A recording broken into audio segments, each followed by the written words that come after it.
Assalamualaikum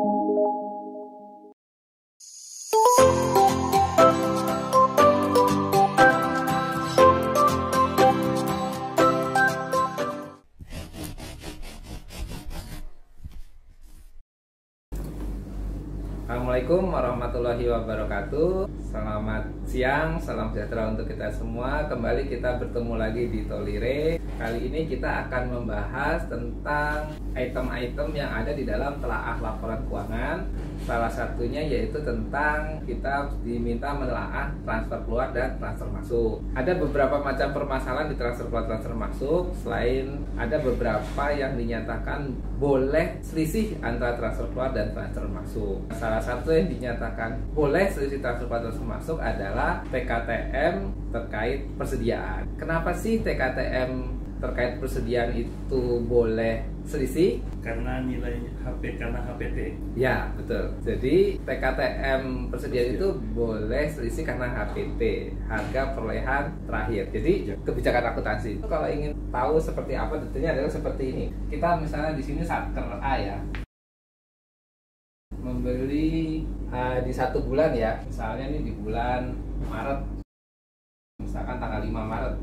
Yang suka di transfer masuk itu apa sih biasanya? Dulu di hukum HAM ini buku imigrasi itu obat. Oh, obat ya. Ya, misalnya ada obat A gitu kan. Tanggal 5 Maret beli gitu kan ya. 1.000 ya. Harganya satunya misalnya 10.000. Kemudian misalnya tanggal 10 Maret misalnya beli lagi nih 1.000 buah lagi. Harganya misalnya 11.000. Tanggal 15 Maret ini ceritanya ditransfer keluar. Transfer keluar TKJ ya, ke Satker B misalnya sebanyak 1.200 deh. Kalau ditransfer tanggal 15 Maret, kemudian di aplikasi persediaannya ini kita kirim ke aplikasi SIMAK. Kalau di aplikasi SAIBA itu kan kapan sih jurnal terbentuk? Yaitu pada saat kita klik posting. Sebelum kita klik posting, yaitu data itu cuma masuk aja ke dalam database-nya SAIBA, tapi belum ada jurnalnya. Nah, kalau di aplikasi persediaan dan SIMAK, posting itu atau jurnal itu terbentuk pada saat kita ngeklik kirim ke aplikasi SIMAK. Jadi nggak ada menu posting di aplikasi persediaan. Khusus untuk transaksi ini, transfer keluar ke Satker B, maka di sini jurnal otomatis yang dibentuk adalah debitnya adalah transfer keluar, ekuitas ya, betul ya. Kreditnya apa? Persediaan ya. Nah, ini dengan nilai berapa? Dengan nilai 1.200 dikali 11.000, karena kita menggunakan harga perolehan terakhir, bukan misalkan 1.000 kali 11.000 dan 200 kali 10.000, bukan. Itu kalau kita menggunakan metode FIFO. 11.000 kali 1.200 itu berapa? 13.200. Sekarang di Satker B yang terima ya. Ini tanggalnya tanggal 15 ya. Oh ya, syarat transfer keluar transfer masuk adalah harus ada yang namanya BAST, berita acara serah terima barang yang ditransfer. Dan BAST-nya itu karena dari A ke B, berarti di BAST itu hanya satu tanggal ya. Berarti tanggalnya tanggal 15 Maret. Berarti Satker B juga akan mencatat pada tanggal 15 Maret. Maka Satker B akan menginput secara manual, karena kalau persediaan tidak ada ADK-nya.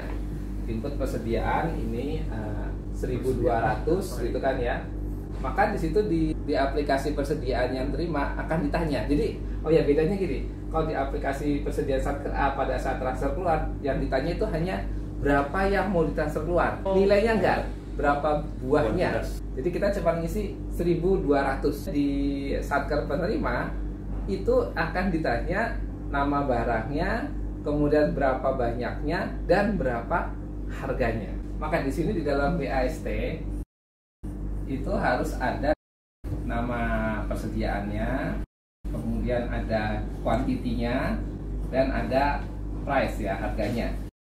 Ini minimal, selain ya dari sektor apa ke sektor apa dan sebagainya ya. Tapi harus ada ini nama, quantity dan price. Nah di sini harusnya disebut kuantitinya 1.200, price-nya adalah 11.000. Sehingga di sini akan mencatat persis seperti ini. jurnalnya nanti yang muncul adalah debitnya apa? Debitnya adalah persediaan yang pasti, ya kan? Kemudian kreditnya adalah TM. transfer masuk akun kepala 3 lagi ya, akun ekuitas ya, dengan nilai 11.000 kali 1.200. Jadi kalau kejadiannya seperti ini artinya apa? Artinya antara TK dengan TM tidak akan ada selisih kan ya. Namun di sini karena kita ada harga perolehan terakhir, ternyata misalnya di Satker A ini di tanggal 20 Maret ternyata dia beli persediaan yang sama ya, beli lagi 1.000 buah lagi, harganya sekarang misalkan 12.000. Maka apa yang terjadi? Jadi pertama supaya dia bisa nginput di aplikasi persediaan ya, supaya dia bisa nginput pembeliannya tanggal 20 Maret, maka yang pertama kalau dia sudah pernah ngirim ADK ke aplikasi SIMAK, dia harus batal kirim dulu. Sehingga begitu dia batal kirim, maka jurnal-jurnal ini akan terhapus. Jadi sebetulnya waktu si aplikasi persediaan kirim ke aplikasi SIMAK, itu dia membentuk jurnal pembeliannya tanggal 5, pembelian tanggal 10, tanggal 10 dan tanggal 15. Di situ ada menu hapus batal kirim ke aplikasi SIMAK.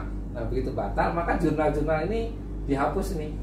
Kemudian baru bisa nginput pembelian yang 20 ini. Inputlah yang 20 dengan harga 1.000 buah dengan harga 12.000. Kemudian aplikasi persediaannya kan akan kirim lagi ke aplikasi SIMAK setelah input ini. Maka aplikasi SIMAK, aplikasi persediaan akan membentuk jurnal-jurnal lagi, baik yang jurnal tanggal 5, 10, 15, dan 20. Namun, khusus untuk yang jurnal transfer keluar, ternyata nilainya sudah tidak seperti ini. Jurnalnya sudah tidak seperti ini lagi. Yang lainnya jurnalnya sama, termasuk ini juga. Tapi ini khusus transaksi transfer keluar, ini akan berubah. Di sini menjadi debitnya adalah tetap transfer keluar, kreditnya tetap persediaan. Yang berubah adalah nilainya. Kita ngirimnya kan 1.200, tapi kalinya bukan kali 11.000 lagi, kali 12.000. Ini berarti dalam satu bulan yang sama Pak ya? Kalau misalnya di bulan yang berbeda udah. Kalau di bulan yang berbeda sudah sama lagi. Jadi di sini akan terjadilah selisih ini, selisih antara TK dengan TM ini. Pak, kalau seandainya yang di Satker B di tanggal 20, misalkan dia ada pembelian, harganya misalkan 15.000 gitu kan ya. Di sini juga sebenarnya di tanggal 10 ini kan sebenarnya ada lagi kan. Misalkan di sini ada pembelian, misalnya harganya di sini misalnya 8.000 lah katakanlah gitu. Pembelian sebelum atau sesudahnya ataupun transaksi-transaksi sebelum sudah itu tidak akan mempengaruhi nilai transfer masuk ini. Kalau semua yang terkait masuk itu jurnalnya tidak akan berubah karena ada pembelian di berikut-berikutnya.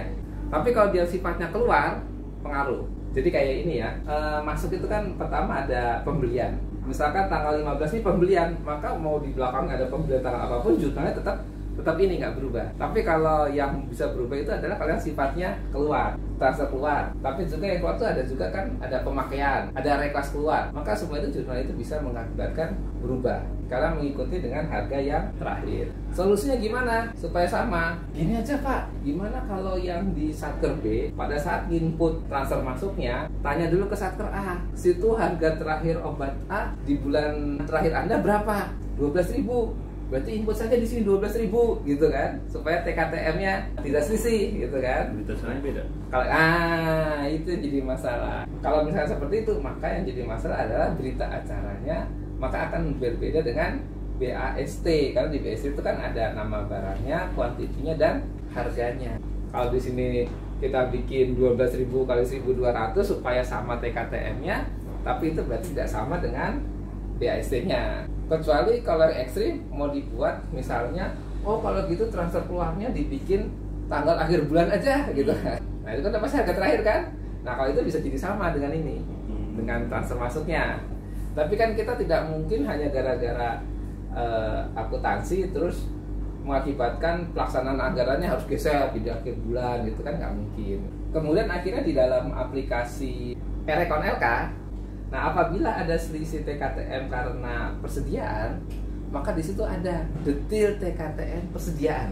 Nilai 14.000, ini nilai 14.000 di sini nilai 13.000 berbeda, oke, boleh berbeda. Tetapi kuantitinya yang 1.200 ini harus sama dengan 1.200 yang ini.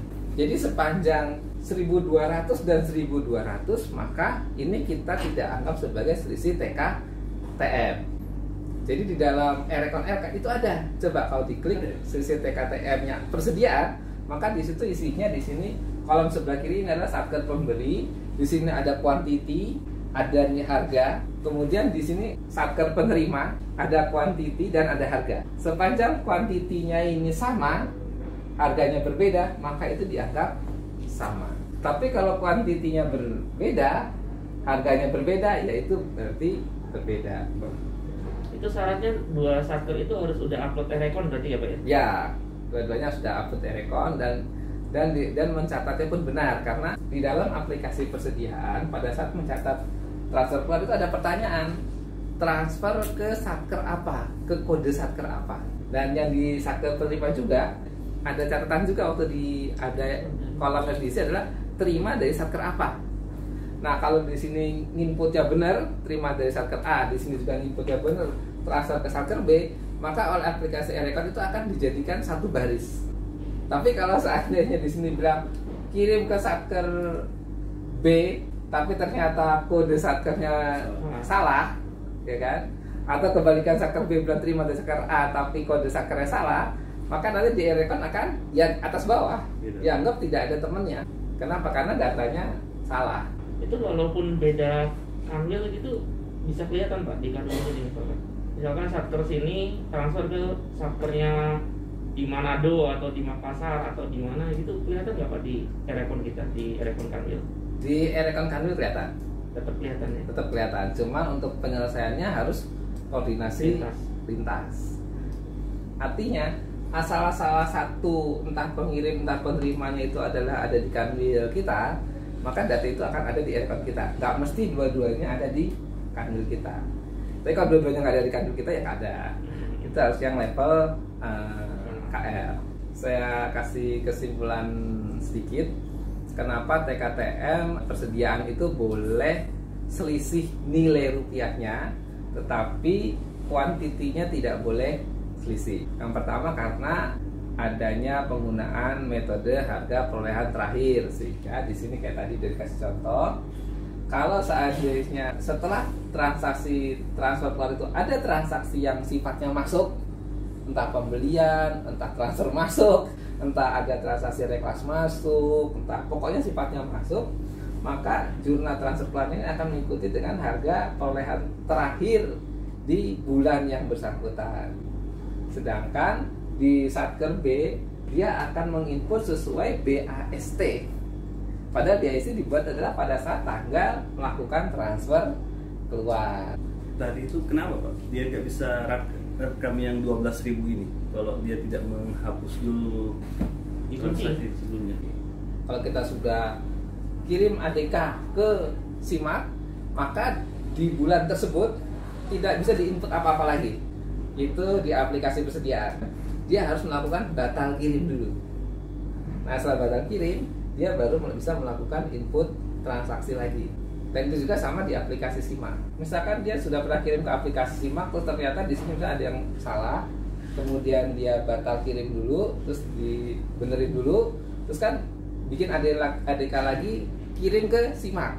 Nah, aplikasi SIMAK pun sama, dia tidak akan bisa menerima ADK aplikasi persediaan sebelum dia batal terima dulu. Setelah dia batal terima, baru dia bisa terima lagi ADK dari aplikasi persediaan di bulan yang bersangkutan. Oke, kira-kira itu yang dapat kami sampaikan kali ini. Semoga bisa menjadi pemahaman kenapa sih TKTM persediaan itu boleh selisih dari sisi nilai rupiah, tetapi tidak boleh selisih dari nilai kuantitinya. Oke, saya akhiri. Assalamualaikum warahmatullahi wabarakatuh. Waalaikumsalam warahmatullahi wabarakatuh.